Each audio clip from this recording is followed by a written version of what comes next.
I am S.K. Mishra and I welcome you. How to translate these sentences? देखें वो sentences कौन से हैं, ये sentences बनेंगे कैसे। काम चलना, अरे भाई चाय से काम चल जाएगा क्या आपका? दूध से काम चल जाएगा? एक कप दूध दे दूं, एक कप चाय दे दूं, चाय से काम चल जाएगा आपका? इस प्रकार से हम बहुत बोलते हैं। काम चलना, इसमें सब्जेक्ट आएगा, उसके बाद आएगा विल डू। विल डू, देखें चाय से काम चल जाएगा, मेहमान बोले भैया चाय से काम चल जाएगा हमारा। द टी विल डू, चाय से काम नहीं चलेगा भैया खाना बनाओ। The T will not do, क्या चाय से काम चल जाएगा? विल द टी डू, इस तरीके से सेंटेंस बनेंगे। पढ़ सकता है, जिन सेंटेंसेस में काम चलना आता है वो ऊपर की तरह बनेंगे। पढ़ सकता है, ऐसे सेंटेंस जिसमें आखिर में आता है पढ़ सकता है, वो सेंटेंस कैसे बनेंगे? सब्जेक्ट आएगा पहले यानी कर्ता, मे हैव टू आ लगेगा फिर, और उसके बाद वर्ब की फर्स्ट फॉर्म लगेगी। ये इसका स्ट्रक्चर हो गया।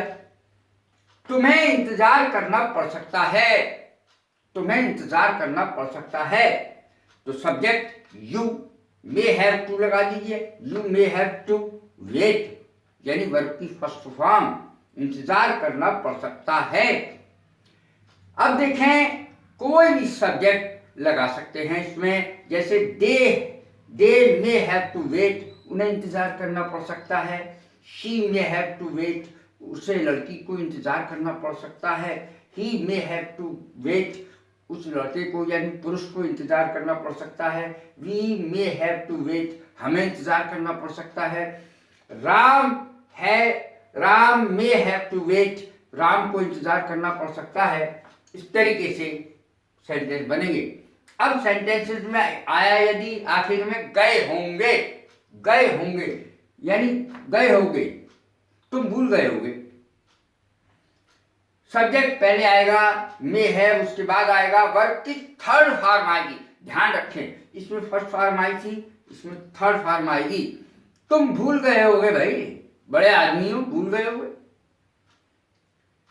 तुम भूल गए होगे। You may have forgotten, you may have forgotten, मैं भूल गया होऊंगा, आई मे have forgotten.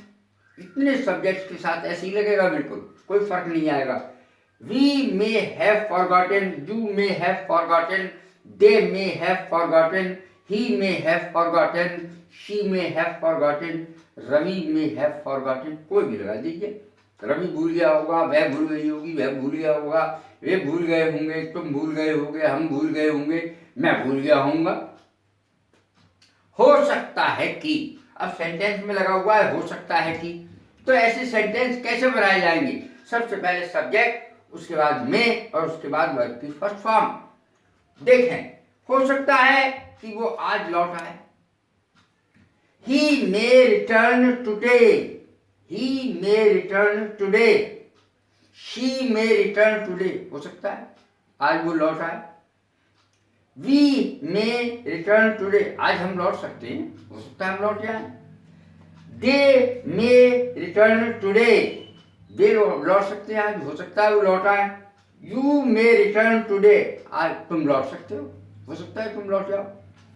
Rita may have return today, Rita आज लौट सकती है, हो सकता है वो लौट जाए। अब देखें कहीं ऐसा ना हो कि, ऐसे सेंटेंस कैसे बनेंगे? कहीं ऐसा ना हो कि, ऐसे सेंटेंसेस में लेस्ट का प्रयोग होता है। लेस्ट का अर्थ होता है कहीं ऐसा ना हो कि, इसके साथ कुछ सावधानियां बरतनी होती हैं। लेस्ट के साथ पहली बात, इसमें सब्जेक्ट के बाद शुड का प्रयोग होता है और नॉट का प्रयोग कभी नहीं होता है। लेस्ट के बाद नॉट का प्रयोग कभी ना करें, वर्ब की फर्स्ट फॉर्म लेगी। देखें कहीं ऐसा ना हो कि वो मर जाए, भाई कोरोना हो गया है उसे, तो कहीं ऐसा ना हो कि वो मर जाए।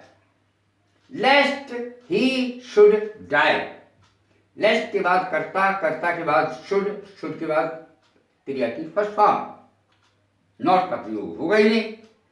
कहीं ऐसा ना हो कि वो फेल हो जाए, लेस्ट ही शुड फेल, कहीं ऐसा ना हो कि बच्चा गिर जाए। लेस्ट द चाइल्ड शुड फॉल, तो ये फेल और फॉल मैंने यहां पे लिखा भी है। लेस्ट शी शुड डाई, कहीं वो महिला मर ना जाए, तो इस तरीके से हम चाइल्ड के लिए भी लिख सकते हैं, लेस्ट द चाइल्ड शुड डाई, कहीं बच्चा मर ना जाए। लेस्ट ही शुड डाई, कहीं वो मर ना जाए। लेस्ट टिंकू शुड डाई, कहीं वो टिंकू जो लड़का है, रवि है, और बहुत सारे नाम है, कोई भी ले सकते हैं, कहीं वो मर ना जाए, कहीं रिंकू मर ना जाए, कहीं टिंकू मर ना जाए।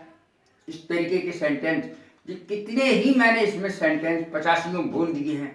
कैसी लगी है मेरी वीडियो? लाइक करें, शेयर करें, सब्सक्राइब करें। God bless you, thank you.